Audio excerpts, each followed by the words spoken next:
Hi, this is Siley from Siley's Art. Today's video is on tea light candle decoration. First, I have cut few circles on a card sheet and did stick them together with Fevi-stick. You can even use a cardboard if you have. Now, I got these drop-shaped kundans which I am going to stick with the help of glue gun. If you don't have a glue gun, you can even use Fevikwik. First, check the size of your candle holder. Stick the outermost layers of kundans first on the corner of the circle. Complete the whole circle. I have got these kundans from the stationery shop. You can get any color you want.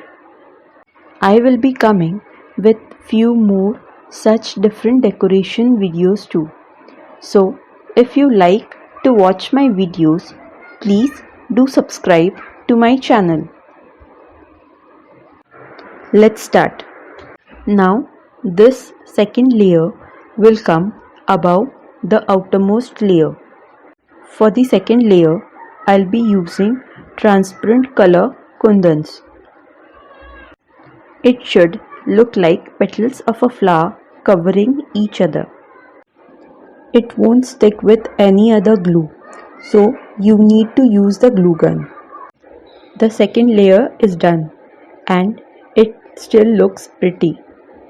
Check the inner circle, keeping the candle holder in place and stick the third layer.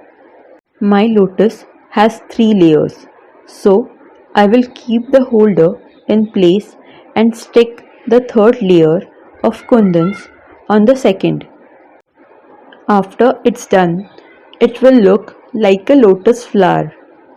It's super easy to make with minimum material and takes very less time. Anyone can make it, even school-going children who can use a hot glue gun. Please do try a simple and sweet little candle holder this Diwali. I will link all the products in the description box below. All the candles I am using in my tea light candle videos are from Fusion Creations located in Pune. They do have a Facebook and Insta page in the name of Fusion Creation Candles. So if you like to buy such candles, I'll add the contact details in my description box below. Hope it will help you. And this is the final product. Simple and attractive tea light candle for your festival. I am coming with few more such simple ideas. So please do subscribe so that you won't miss any of my videos. Thank you. Have a great day.